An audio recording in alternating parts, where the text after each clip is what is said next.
Imagine a village, a place where every family's home held not just one, but dozens of mirrors and polished surfaces gleamed even in the streets.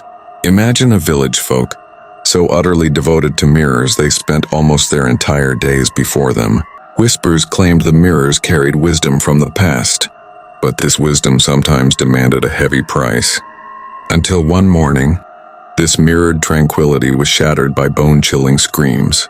The village's oldest, wisest inhabitant, old Elias Thorne, was found in his home, in a room where every mirror was shattered, his face frozen in terror. His eyes were wide with dread, as if the last thing he saw was not his own reflection but a pure nightmare. And in that moment, from every fragment of the broken mirrors, a tiny sharp whisper rose, transforming into a cacophonous symphony that scraped at the ears. These whispers screamed the deep, dark secret of Whispering Woods Village. Welcome to the Unseen Archives. Tonight's record concerns a place erased not only from maps but also from memory, a mystery where perceptions are warped, reality distorts into an illusion, and mirrors cease to be mere pieces of glass, becoming gateways to an unknown power. The Whispering Mirrors of Willow Creek. Nestled in the misty foothills of the Appalachian Mountains, there was a point barely marked on maps, seemingly forgotten by time: Whispering Woods Village. From the outside, it looked like a peaceful, small slice of paradise nestled among green foliage, but beneath this serene facade lay a strange obsession immediately noticeable to any visitor: mirrors. Almost every house's exterior, every doorway, every window, even the branches of the ancient oak in the village square, held polished gleaming mirrors. In every size, every shape, a reflection awaited in every corner. The villagers shared a peculiar bond with mirrors. They felt uneasy spending even a moment without one, constantly checking their reflections, almost conversing with them. This always felt a little eerie, even unsettling to outsiders. Our story begins through the eyes of Liam Thorne, a young visual anthropologist who had come to this isolated village for his doctoral thesis, documenting unusual cultural practices. This mirror obsession in particular deeply intrigued him. He sought to understand if this dependency was sociological, psychological, or perhaps had a deeper, even supernatural origin. Initially, he viewed the village's obsessive behavior merely as a local tradition, but he soon began to feel an inexplicable pull from behind the mirrors. It was as if each mirror whispered a secret to him, drawing him in. These whispers were the first echoes of an ancient horror lying beneath the village's tranquil surface.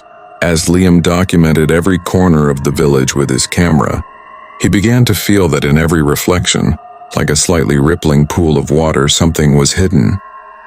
As Liam spent more time in the village, the mirror's effect on him became tangible. At first, they seemed insignificant. Instantaneous changes in his own reflection. Sometimes he looked older, with inexplicable lines on his face, sometimes more tired and worn. Occasionally, he would notice a vague, flickering shadow behind his reflection, something not present in the room. It was as if something was watching him. But what disturbed him most was when what the mirrors reflected began to deviate markedly from reality itself. For instance, when he looked into a mirror, he would see an old, rusty chair that wasn't in the corner of the room, or the silhouette of a dusty bookshelf that wasn't there. These fleeting, distorted images disturbed him more and more. The villagers' behavior grew increasingly unsettling. From the first light of morning until late at night, they would stand before mirrors, gazing at their reflections.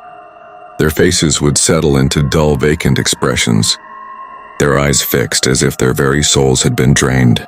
Some claimed to speak in hushed tones with their own reflections, these conversations often ending in meaningless murmurs. Others stood motionless for hours before the mirrors, frozen as if in a trance. The village children, too, reported hearing constant whispers from the mirrors, sometimes even claiming that their reflections called to them by name, inviting them to play. These children's stories deepened Liam's fear. The strange energy permeating the village was even seizing innocent minds, The distortions in Liam's own reflection intensified and became clearer. After a sleepless night, he looked into the bathroom mirror and saw his own face instantly contort, his eyes turning pitch black and for a moment, transforming into something horrific, inhuman, bearing an expression of unimaginable pain and fury. He recoiled with a scream. Another time, while filming a villager with his camera, he had to look through the lens's mirror, and his own reflection completely vanished. In its place appeared the silhouette of a vague, long, thin entity abnormally long in its limbs, remaining in shadow even with the candlelight behind it. These images made Liam seriously question his sanity. His sleep was filled with nightmares, and he couldn't shake the feeling that mirrors were watching him everywhere. Even as he tossed in bed, he imagined a pair of eyes staring back from the cabinet mirror. Liam began to delve deeper into the village's history to find the source of this escalating horror. In dusty old records at the library and church ledgers, he discovered that the village held a secret, passed down through generations but now largely forgotten. Centuries ago, these lands had been home to a mysterious and depraved community called the Reflector Sect. This sect used mirrors not merely as tools for reflection, but as gateways to communicate with entities from another dimension and to gain dark powers beyond the mortal world. Their rituals involved sealing human souls within the surfaces of mirrors. But one day the sect's leader mysteriously disappeared, and a large portion of the villagers subsequently went insane and died violently. According to the records, there was mention of a legendary mirror called the Heart of Reflections, said to possess the power to imprison all souls and transport them to another dimension. As Liam pursued the traces of this terrifying past, he found old Mrs. Agnes, a close friend of old Elias Thorne. Agnes, trembling with fear, confessed that Elias had whispered something to her before he died. The mirrors, they're waking. The heart is uniting. The souls will be free. Agnes told Liam that all the mirrors in the village were, in fact, fragments of a single master mirror, the Heart of Reflections, which had shattered over time and was now about to reassemble under specific conditions. And this condition was that each fragment, by reflecting a soul looking into it, would feed off that soul, drawing it closer to the whole.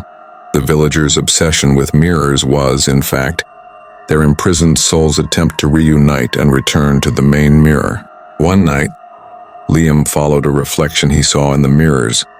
This time it was a younger, terrified Elias, desperately pointing him towards a place, leading him to an ancient, moss-covered, forgotten structure resembling a temple, home to the largest, oldest mirror in the village. This was a forbidden place, one the villagers never approached. An eerie chill seemed to emanate even from its walls. Inside the temple, he saw mirrors from all corners of the village vibrating on their own, pulling themselves in small fragments towards the center of a circular altar on the floor. As each piece settled into place, the air inside the temple turned freezing cold. An acrid burning smell spread, and screams from the past echoed, as if centuries of agony were being unleashed in a single moment. Liam witnessed the mirrors rapidly reassembling inside the temple. With each mirror fragment clicking into place, he felt the soul within it struggling to break free, yet being drawn towards a greater power.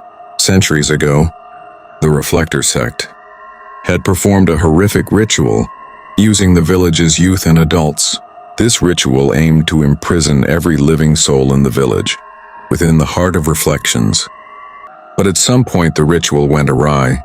The mirror shattered, and each fragment, along with a portion of the soul it had captured, scattered throughout the village. The villagers' obsession with mirrors was, in fact, their imprisoned souls' attempt to reunite and return to the main mirror. Their conversations with their reflections were their souls' cries for liberation from that terrible confinement.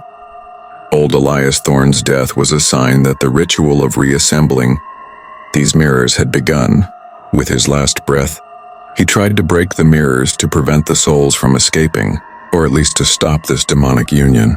The abnormal cold and whispers in the village were the attempts of the imprisoned souls to break free, to escape. But it was all in vain. When Liam understood this terrifying truth, he hurled his camera to the ground and tried to destroy the surrounding mirrors. The moment he swung his hammer, the main mirror in the temple received its final fragment and was complete. It was now a smooth black obsidian surface, and in that instant from the mirror's surface, a gigantic, twisted, multi-eyed, horrific entity, bearing the faces of all the villagers, appeared. This entity was an ancient demon, a lord of reflections, summoned by the sect's rituals, and now having successfully seized all the village's souls, Liam recoiled in horror. A mind-bending energy warping reality radiated from the temple across the entire village. The village's houses, trees, even the very ground began to transform into mirrored, gleaming surfaces. The earth cracked, buildings melted, as if reality itself was becoming a reflection. Liam fled for his life, running without looking back. Whispering Woods Village was erased from maps from that day forward. Its existence vanished as if it had never been. Liam managed to escape. Somehow he had survived this horror. He found refuge in a distant town, living life trying to avoid every mirror. Days, weeks passed. But one evening, exhausted, he was forced to look into the bathroom mirror, a place he hadn't entered in years, just for a moment. And in that moment his reflection stared back at him. His reflection carried that same vacant, unsettling expression he had seen in the eyes of the villagers from Whispering Woods. The same dullness, the same cursed gaze. As Liam tried to pull away from the mirror, his reflection whispered to him in a low, muffled, yet terrifyingly clear voice, "Now you are one of us. Liam, you will bring us back. Your eyes will be our next gateway." Liam screamed, pulling away from the mirror.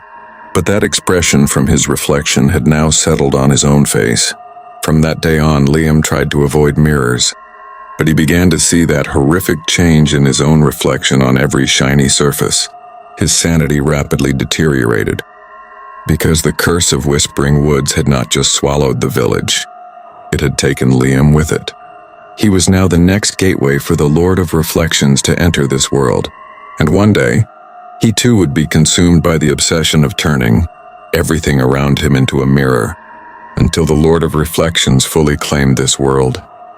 His final reflection would be the gateway to a nightmare from which he would be forever imprisoned.